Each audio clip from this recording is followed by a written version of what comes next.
Labs rīts un labs vakars. Kārtais mirklis mums ir klāt, ka mēs varam mosties un iet un darboties un arī, ja skaties atkārtojumā, turpināt darboties. Un šodien tāds atziņas grauds par to, cik, respektīvi, ļoti svarīgs jautājums, uz kur atbildēt, cik daudz tu strādā un cik daudz tu spēlējies. Šodienas seminārā arī mums bija tāda darba grupās un arī vairāk jautājumi tika uzdoti, skatoties un izvērtējot produktivitāti, gan individuāli, gan arī uzņēmējdarbībā vispār kā uzņēmumu kopumā. Un bija vairāki uzņēmēji, kuri dalījās par to, cik svarīgi patiesībā dzīvē ir tāda lieta kā spēlēšanās. Un šī brīdī es nedomāju, kad paņem savu mīļāko ko klācīt un 40 gadu vecumā vai 50 gadu vecumā apsēdies un nezinu, spēlējies ar viņu zem trepēm vai tas tā varētu arī būt, bet ir tāda, ir atšķirība ap to, kas mums ir darbiņš, ko mēs veicam, tāpēc, lai mēs samaksātu rēķinus, tāpēc, ka mums viņš jāizdara, vai darbiņš, ko mēs izdaram, vai lietas, ko mēs daram savā dzīvē, kas, viņas nav tā, ka tu esi apsēdies un, kas saka, tev rokas klēpī salicis un tev nav ko darīt, bet tas ir tāds savādāks darbs, kur tu, vai darbības, kuras tu veic, jo tev nav tas spiediens, kāpēc tev tas ir jādara.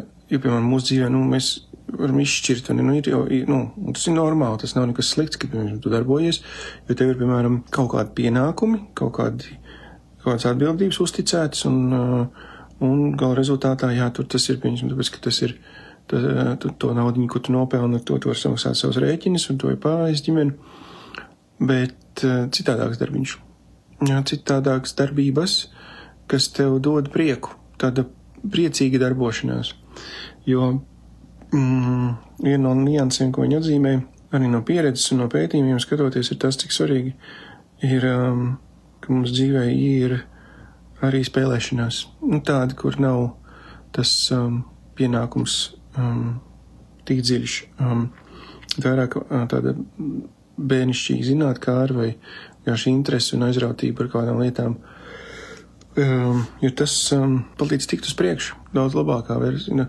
jo tā sevis noslodze un arī darbošanās kaut kādā brīdī tikai, kā es minēju, prieciņam, spēlēšanās, varētu tā teikt, to nosaukt.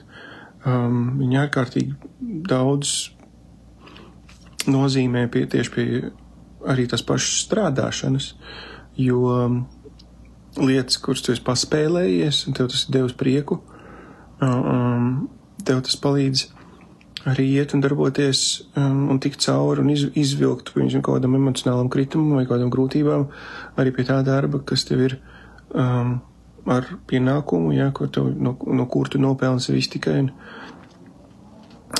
ar kur tu samaksā rēķinus. Un tas ir tāds svarīgs moments piefiksēt lietas, kas ir tie mazie prieciņi manā dzīvē. Kas ir tie mazie prieciņi, jo dažkārt nevar pavilkt un pietrūkst jaudas tikai tāpēc, ka vispār tuvu nulle ir kaut kādi mazie prieciņi. Un citreiz tie mazie prieciņi var būt iet pastaigāt pirms darba vai palasīt grāmatu vai lēnām padzert kafiju netraucēti. Kā rezultātā, tev jāpieceļās mazliet ātrāk vai varbūt ir kaut kādas lietas dienas gaitā, kas, kur tu skaties un atzīmē pie sevis, un ļauj sev darboties kaut kādā mazā lai būtībā saņemtu kaut kādu, varbūt kādam no malas pat varētu šis triviāli maziņu prieciņu. Un interesanti pieredzes tāda atziņa un domgrauds tiem, kas varbūt domā par savu produktivitāti un par to, ko jūs esat sasnieguši, varbūt kaut kur kādā brīdī kaut kādi izaicinājumi bijuši, vai kas. Tālāk par tiltu, vai tālāk vēl pārpa tiltu, tiek tas, kurš ne tikai vienkārši visu laiku kapā kā cerīts un apzinīgi un ar visu atbildības sajūtu, bet tas, kurš gan pakapā, gan arī paspēlējās. Gan pakapā, gan paspēlējās. Un tas ir tāda savādāk nianses. Varbūt tev ir savu pieredzi par to. Droši var ierakstīt komentāros vai rakstīt mums uz e-pastu par to, kā tas ir dzīvē, ka tu ne tikai močī un darbojies, bet ka tev ir arī mirklis, kur tu izbaudi un ka tev ir kaut kādas lietas, kas tev ir tavs prieciņš, nevis pienākums. Tāds, lūk, interesants perspektīvas moments, un tāpēc, ka viņi vairāk, tādi, kas uzņēmēji un cilvēki, kuriem es uzticos, viņi vairākas par to nozīmi stāstīja viņu dzīvē. Es domāju, šitas domāgrauds mums ir jāpaņem līdzā un jāpasaka arī šeit prāta rītrosmē, cik svarīgi ir arī spēlēties. Ja? Ejam spēlēties arī kādā brīdī, ne tikai močīt un darboties, un lai izdodas, lai sanāk, un tiekamies rīt.